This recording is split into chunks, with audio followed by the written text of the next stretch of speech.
Alright guys, so today what we're going to do is we're going to try to fix that squeaky caliper.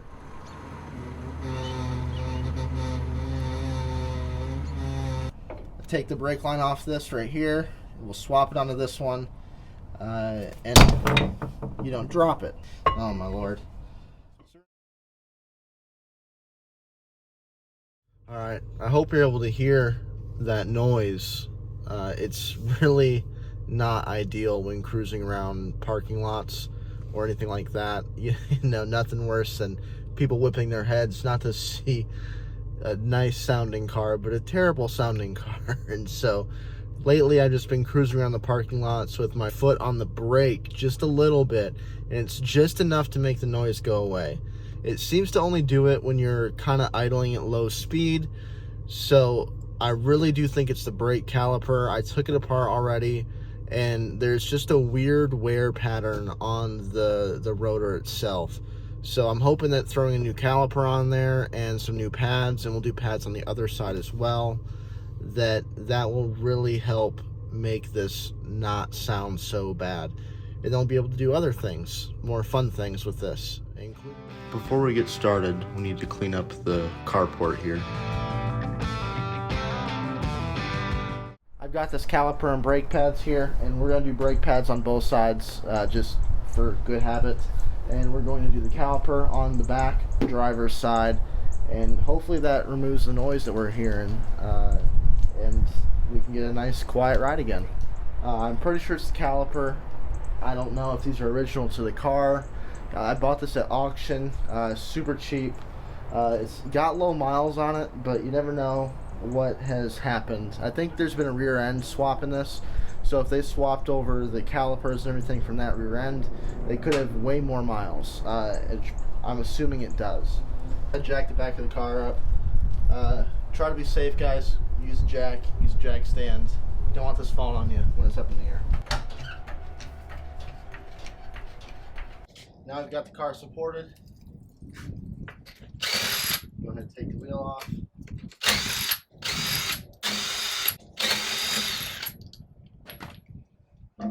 Because I'm running some later Mustang wheels, those are off a 2019 GT, I believe. I'm not sure. I think they look cool. Feel free to disagree. But I have to put up some 2-inch spacers on the back to get the wheel to fit where I want. All that offset and nonsense. I'm not an expert when it comes to that. I'm just guessing. So I'm going to go ahead and break this off. And I think I'm going to have to use... Oh, never mind. We're good. First, we can go ahead and break these off. Maybe. Holy cow. Oh, good lord.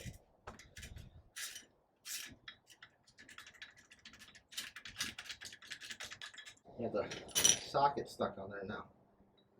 See, this is what takes a job that should be, 40 minutes and turns it into an hour. Or, 3. There's all this sort of nonsense. And I'm sure you guys are yelling at me in the comments about using that chrome socket on an impact, but here we are. Again, I am not a mechanic. This is what I do for fun. I've been doing brakes for a few years though. I've done it on Fords, Volkswagens, kind of anything that my parents have owned, Kias, just all that fun stuff. So we're just going to go ahead and take this caliper off and replace this caliper and the pads. Most calipers, you're just going to have a couple bolts in the back. So you got one here and one down here. And for me taking it apart, I believe those are 7mm Allen heads. Now, this is what I was saying about the improper wear. It seems off. Not what I would expect. So, and if it was not Sunday in the South, we'd be able to take these somewhere and get them turned, which I would do if I were you, if you had the ability to.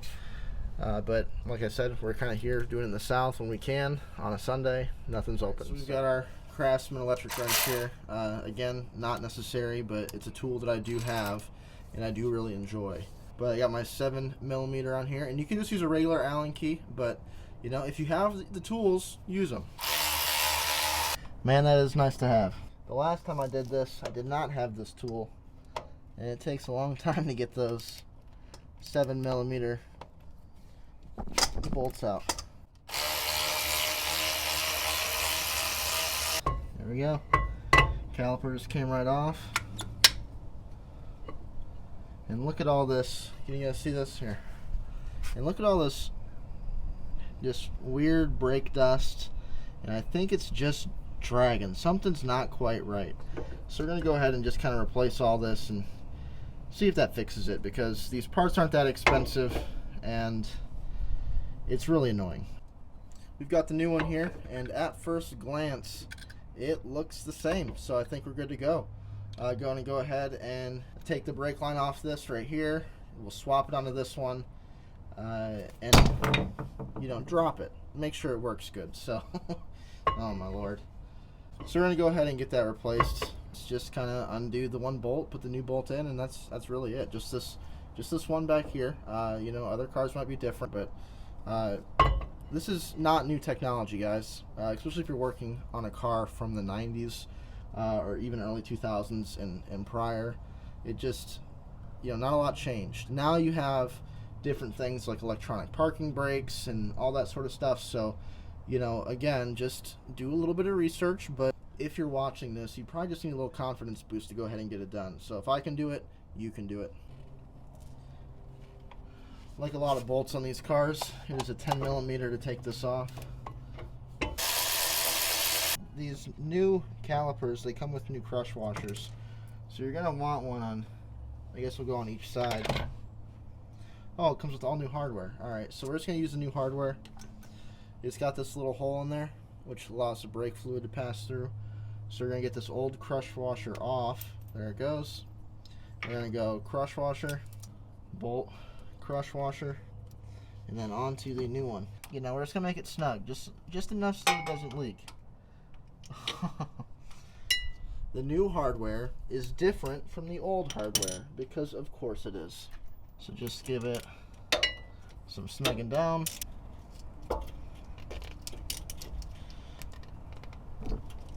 Don't slip a disc trying to get that tightened. Just tight. That's all it needs to be. So now we're going to get the new brake pads, and since the caliper is already compressed in because it's brand new, we don't need to do anything there. Let's take off this brake rotor, and I can kind of show you guys. Yeah, see the weird wear pattern? See how it's real shiny down here, but at the edge it's not. But on the back side, it's shinier on the edge. Well, it's not as shiny, but it's still shiny all the way through. So I think that caliper was doing weird things. And like I said, if we weren't in the South on a Sunday, and I'm poking fun at the South here, but I don't know of any tire shops that are open on Sundays that would be willing to grind this down. Maybe O'Reilly's would do it. I've heard rumors that they would. I've never tried. So we're gonna go ahead and get this installed with the new pads. After fighting it for a minute off camera, it looks like whoever made this caliper puts a piece in here that mimics the caliper, so there wasn't enough room to put the caliper in. So now we're going to give it a try again, and hopefully it goes in. Still, it still fits, but it's tight, but it goes in. There we go. Look at that. Then we're going to go ahead and put the outside one on as well. And this is the first car I've had that's got this big goofy spring on it, so I'm not sure what that's all about, but we'll figure it out. So I don't know what the proper way is to get those on, but it appears that a little rubber mallet here is just enough just to give it some taps in to get those to come out and sit down on there. So now is the last step. Alright, looks like the brake line makes most sense to fit on this way. And then there we go. We're not going to crank it down. You want to make sure they both get in there at the same time. Alright, so that side's about done. What we're going to do now is we're going to crack this screw right here, and that's the bleeder screw. We're going to crack that till we see some brake fluid start falling out in a steady stream, just to make sure that we don't have a spongy pedal that when we're done.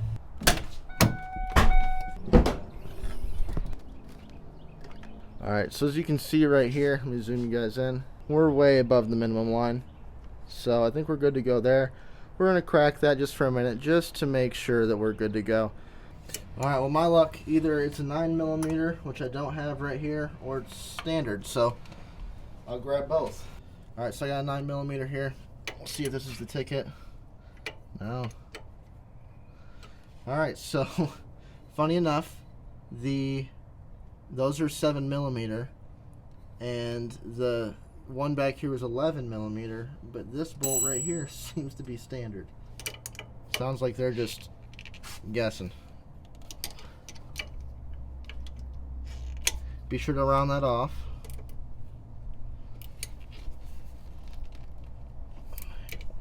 And tighten it when you loosen it. Alright, and now we've actually got a helper out here. So Jeanette, can you go inside and can you press the brake pedal for me, please?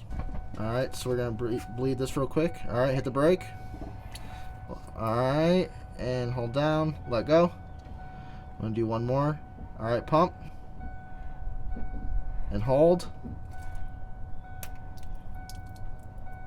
Alrighty, that looks good to me. Alright, thank you. Go ahead and tighten it back up. The box end on this seems to be a little bit better of a fit. I think just because it's grabbing all the sides. There we go. Get that nice and tight. And this side is squared up. Now ideally we would go ahead and spray this all down with brake clean, but we don't have any. So I think we'll grab that at O'Reilly's when we go and get tune-up parts. On the way to lunch today, it really was stumbling a little bit, and I think it's just due for some plugs. So we'll go ahead and get that done too. We're gonna try to clean up here. You know, I hate making way more of a mess than is needed, so I'm gonna go ahead and get everything straightened up. Then we can do the other side. Right about here was when I realized that I didn't have to take the spacer off at all. I would have saved myself quite a bit of time by not doing that. You'd only have to take it off if you were doing the caliper bracket or the rotor itself. So we got a little space over here, but if you look on this side over here, there's not much space to work at all. So I got the car jacked up underneath the pumpkin. We're going to go ahead and try to push it over, and we'll see how that goes.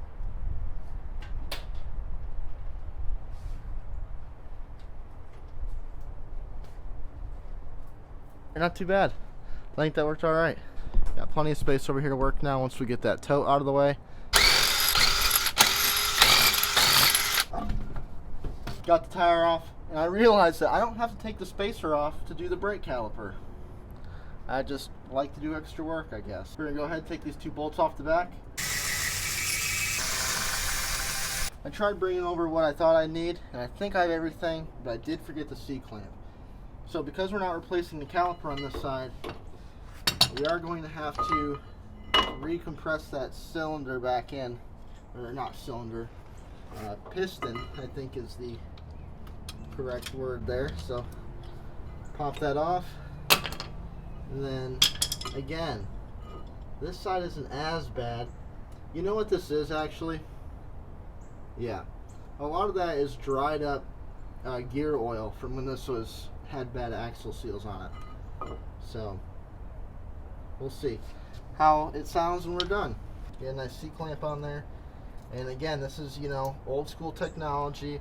This doesn't rotate as it spins back in, so it's real easy to compress. You're just gonna slowly push that piston back in so that we can slide the brand new brake pads over the rotor.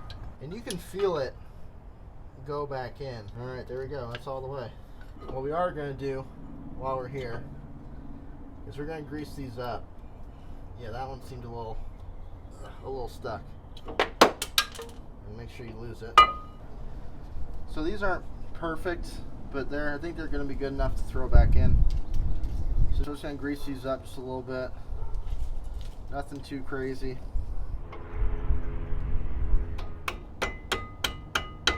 And something I should have done on the other side is you want to grease these points down here just a little bit. Not a ton, just enough to try to alleviate any noise that might come up. Where, you know, everything touches something else, just grease it up a little bit. You guys are probably looking at you know, different ways to do this and what I do, and I totally understand that every mechanic and every contractor that's been where you've been before you was an idiot. So, you know, I really do believe that there's 1,000 ways to skin a cat. This is gonna work. It's not gonna work. Is it by the book? Is it, you know, what your pawpaw always said to do? Probably not. But that's all right. It doesn't always have to be that way. So we're gonna go ahead and just give it a little extra on there, just to, you know, these are brakes. You wanna make sure that they're not gonna come off on you. Again, you don't have to smoke it home. Just, you know, don't be hurting yourself. Tighten it. All right, I think that's it. All right, so we got the Lincoln done. Got the other side back on. I went ahead and tightened the lug nuts again off camera just to make sure everything's good to go. But I really think we're there. Then we'll come over here, check this side out, double check the lug nuts over here again, just to, you know, just to make sure. And then we're gonna go up to the front here. Excuse the wind. And I already put this back on. Forgot I did that. So just shut the hood. There we go. Go ahead and clean the rest of the mess up and go for a test drive. Make sure that back wheel stop making that noise.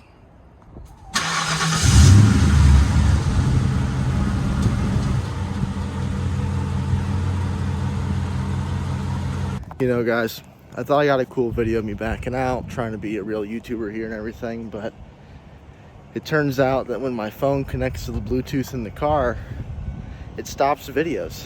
And honestly, I don't even know if you can hear me right now because the car's all up here at the top of the cul-de-sac. So let's see if it makes that noise or not.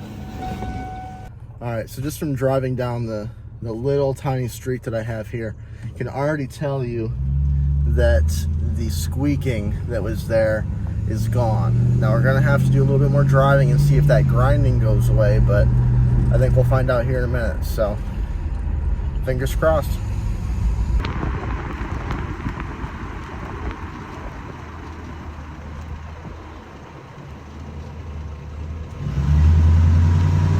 I think we're in the clear. All right, so here we are back at the house. I gotta say, it sounds great. I really think that fixed the problem. I don't know if it'll come back. If it does come back, I'll let you guys know. I'll update the video or comment. So far, initial mile drive, I think it sounds great. I mean, you could feel it in the pedal. Don't feel it, nothing like that. So I just think it was a bad caliper. And with that wear pattern being so goofy, I figured that's what it was. But again, guys, I'm not a mechanic. I'm not trained. We're just guessing around here with a little bit of help from the internet. That's all I got. Thanks again. We're going to do the tune-up next, but that's going to be for another day. It's Sunday. Just got a little bit of time today, and then we're going to go and watch some movies with some friends, and then we'll get back to it on Monday or Tuesday, whenever it's nice. All right, guys, we're back at it today. We're going to do a little bit more maintenance on the Lincoln behind me. It's been running a little rough lately, so just trying to figure out why. I picked up some new plugs for it. I went ahead and grabbed the Motorcraft plugs. Just, you know, this car is fairly untouched, so we'll go ahead and put some Motorcraft plugs back in it. We're just going to go ahead real quick and see what we can find with how the plugs look and if we can make this thing run any better. All right, so we'll start looking at the driver's side here. You can see that they're not exactly the easiest to get to, but there's 1, 2, 3, and we're going to have to remove this intake tube because there's one underneath there. So go ahead and pop those out, get those replaced, and we'll look at the passenger side over here, see what we got. We got 1, 2, 3. Guys, I can't make this up. So that's probably why it's been running rough. You got a spark plug boot that's was barely even connected. So, well, good news. I think we just solved the problem, and we're gonna go ahead and I got the plugs, so we'll replace them anyways. Well, thanks for hanging out till the end. I'm gonna go ahead and let you know that I did not end up changing the spark plugs. The ones that are in here looked healthy. They're a little worn, but not quite ready to be changed out yet, so we can get a few more miles out of them. but just putting that spark plug boot back on made this thing run so much better. It's one of those things where you don't notice it right away, and then it starts getting a little bit worse and worse. Like when you get in somebody's car and you drive their car across town and they need brakes, and you go to hit the brakes and your foot goes through the floor. And so when my buddy got in the car, he's like, man, this is running pretty rough. I'm like, you know what? Yeah, you're right. It is. So thankfully, easiest tune-up in the world. Just put the spark plug boot back on. So we're going to save these for later. This car came with a whole bunch of parts, extra interior pieces, even an extra transmission. So I don't know if the guy was stockpiling parts or if he had a parts car that he broke down, whatever it may be. So we're going to go throw these into spare parts. And again, thanks for staying to the very end. And remember, guys, if I can do it, you can do it. All right, see you next time.